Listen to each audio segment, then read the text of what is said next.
Oh, Caleb! What are you doing here? I could ask you the same thing. Oh, Dr. Peterson, you too? Well, I got a lecture to get to, guys. Let's go. Alright, what floor? 16. 18. Alright, let's go. Well, I could start a conversation with y'all, but this is probably gonna be a quick ride. Wait, the elevator just stopped. Are we stuck? Oh, shit. Well, that's just great. Could be worse, I guess. We could be in a motorcade in downtown Dallas. Well, what you're experiencing isn't just mechanical failure. It's a confrontation with chaos. Elevators are fascinating because they represent vertical hierarchy, movement between levels. And now there is no movement. Yeah, it's been like 45 seconds. But that's exactly right. Your sense of time is expanding under stress. That's a deeply archetypal experience. You're in a confined space, cut off from order. And now the question is, who do you become in that moment? Who do I become? I think I'll be myself until this gets sorted out. I just hope I can get out of here soon because I have a dead bear cub in my car trunk and I don't want it to decompose before I can get it cleaned up. Let me ask you something. Have either of you taken responsibility for your immediate environment? You mean in the elevator? Yes, but even in an elevator, there's order you can impose. You could stand up straighter, for example.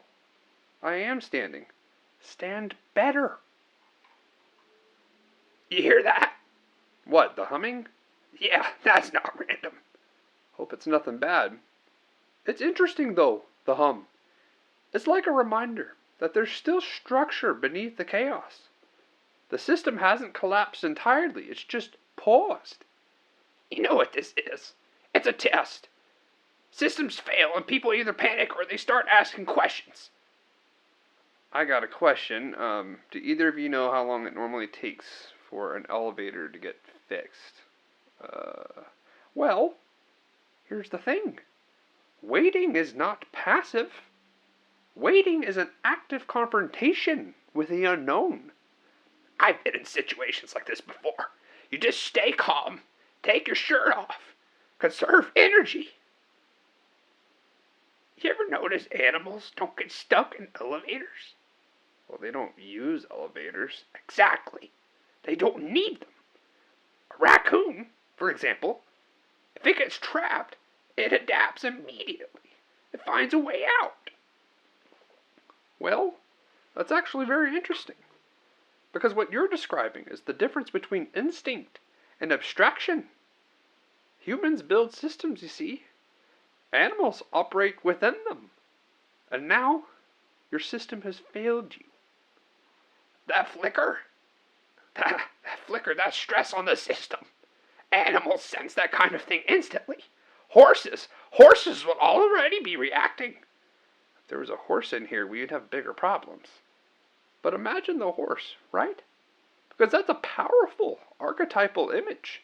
The horse represents raw, untamed energy.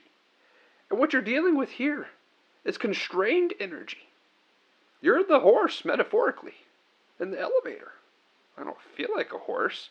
Well, that's the problem. Maybe if we thought like an animal would think, we'd be able to get the hell out of here faster. If a fox were in here, it would already know what their weak point is. There's always a weak point. Structurally, psychologically. Systems fail at their margins. And right now, you're at the margin of your own patience. That margin is getting thinner by the second, I assure you. Starting to sound a little different in here. Animals would have picked up on that immediately. Birds especially. Birds are incredibly sensitive to shifts in frequency. But are birds real, Bobby? I know they are because I've dissected hundreds of them. You know what this situation really reminds me of? Dolphins. How does this remind you of dolphins? And what is it with you and animals, by the way?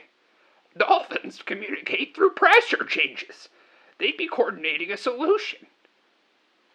Bobby, we're just stuck in an elevator, okay? It's a box. It's got to be opened up from the outside. But that's precisely it. It's not just a box. It's a confined hierarchy. You're between levels. You're not where you were, and you're not where you're going.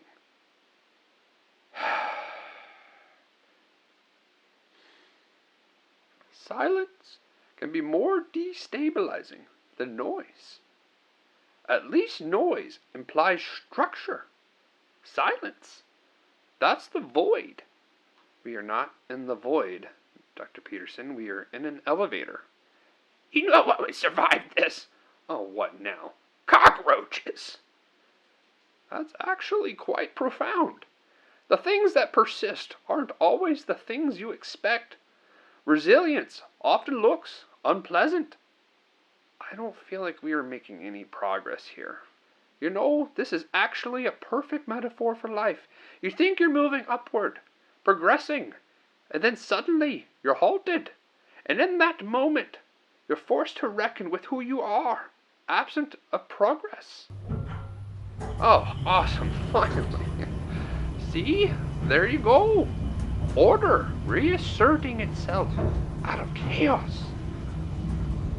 Well, I guess I better put my shirt back on.